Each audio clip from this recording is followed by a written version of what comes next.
Teshuva, and bring him to recognize the faults that he has that he didn't realize before. So that Hester will be put right entirely and reach the highest level of Teshuva. And this how he explains the Chet HaEkel. People talk on such a high level, we hear the voice of Hashem. So the Gemara says, the people of Israel weren't really fit to fall in such a fashion to the worship of the golden calf. But they were made to bring them to that level of dropping low, even after being in a higher level, to teach us you have to do teshuvah, you have to change your character and recognize you're still weak, that the purities of Egypt, they're still influencing you in different ways. And therefore you have to have a strong motivation to change. So the people did teshuvah. It's the period we're in now. Now we're in the period from the breaking of the Luchot on Shavuos B'Tammuz, and now we're in the weeks that teach us the Churban, not just for that generation, but which carried on for many generations until today to some extent. We have to try to put it right. But 40 days, then there was not 40 days of prayer, 40 days of preparing the second Luchot. And the second Luchot is the concept of writing the words of the Torah on our stony heart and changing ourselves in such a way that we can find redemption. So this applies to the individual also. We say that's the concept bitov shelo lishma ba lishma.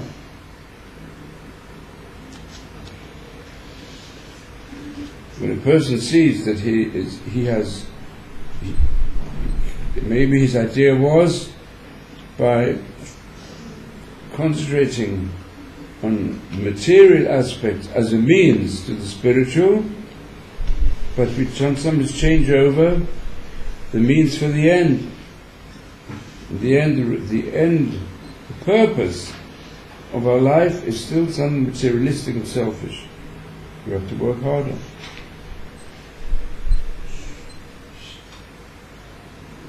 So this is the concept that goes all the way through the Torah in producing ultimately the days of the Mashiach. If you've got any questions. When the Mashiach comes, will he call us back to Torah? Or because look, will he call us back to the rabbinical to our rabbinical mitzvahs? Yes, they're also part of Torah.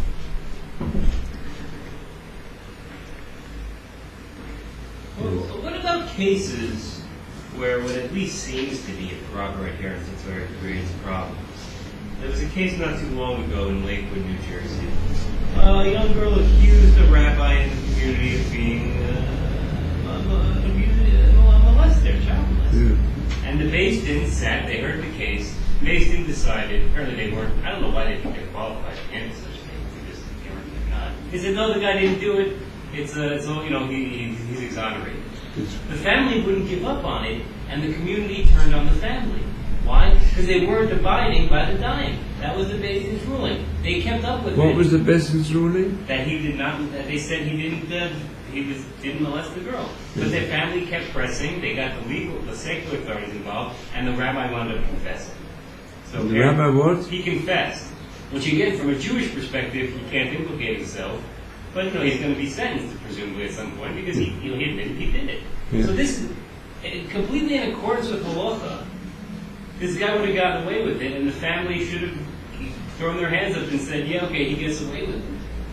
That seems very strange to me. I mean, isn't there? Aren't there? I mean, it seems as though always going back to Jewish values can sometimes be problematic in some cases. look, certainly there are, unfortunately, such things can happen. According to the whole Masechet Horayot, deals with cases where the Beis Din made a false decision. There could certainly be false decisions of the Beis Din. And if I'm sure after the rabbi, he confessed that he had sinned, then probably the Beit Din still upheld their point of view that they shouldn't accept the confession. That I'm not sure of that. I didn't. I didn't know the full report. I'm not sure that once he would confess, the Beit Din would say we made a wrong decision. Yeah. Presumably, but I would hope they did. Yes. But what I find especially strange is the way the community reacted, assuming the family must be liars, and they tried to they harassed them. They say there's a lot that needs to be put right in our community also. Let's not say that because a community is learning Torah, therefore they're freed from all possibilities of sinfulness. It's not so at all. The sages emphasize that it says that sometimes the Ra'ele, it said, Yesharim Darche Hashem, the ways of Hashem are entirely upright. But the Rishayim Yikashlu Bahem, people who are saintly, they grow through them to the highest level. And certainly we have also today great saints who, from everything we know about them, that they are really high-level examples of saintliness in all their actions. But there are wicked people who stumble in their fulfillment of the laws of the Torah and in their study and teaching of the Torah, and they make severe mistakes because their motivation is so much self-centered and evil. They have evil urges and they don't work to remove them. And as a result, they reach the lowest possible level. Yes. You say the main objective of learning Torah is to spread among the Jewish nation, to spread the Torah value, moral and ethics. So I'm asking you how we can do this, which ways? Is it the only ways to be 360 days in your Beit HaMidrash praying and studying, or you can also go in communities like your son? Which ways, which possibilities do you have to spread Torah? Look, a person certainly can't expect in life always to stay in the Beit HaMidrash. It's got to go out as well.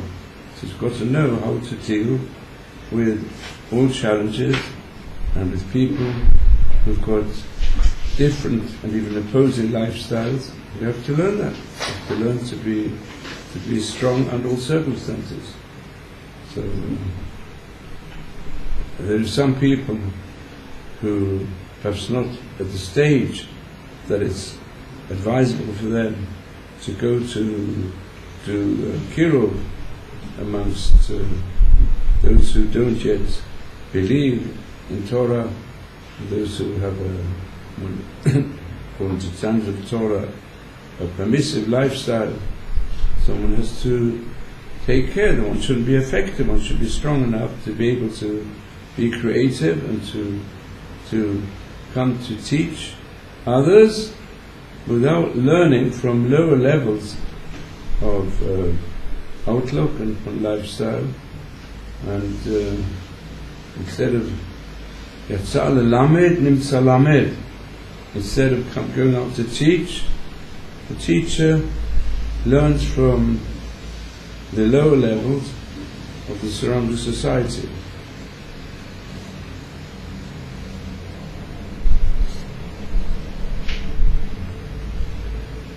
Any other questions? Is Yes. it the hardest thing to say, I'm wrong? Yes? Is it the hardest thing? It's hard. For some people it's harder than others. Depends on what matters. No, because as this gentleman was saying before, Yeah. there's certain rabbis who, after this fellow says, I'm guilty, Yes. and he admitted he was guilty to other rabbis, Yes.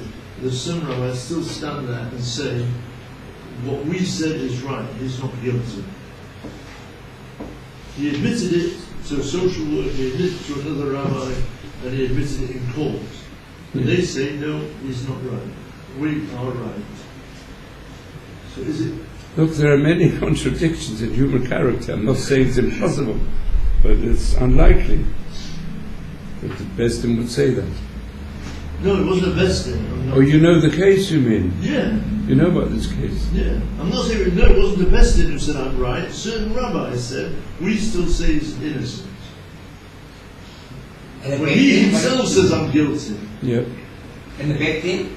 No, it wasn't a best No, thing. what court. did the consent? No, it wasn't in the front of a bed. It was in front of you, me, and him. 3 individual rabbis. Yeah, 5 individual rabbis. Yeah. Yeah, I'm not talking about that. I'm That's talking it. about, but he admits he's wrong, and they still say he's not wrong. He's innocent. That's what I'm asking. Is it hard to say to admit you're wrong? It is hard for some people. But of course it can happen. But there's a case in the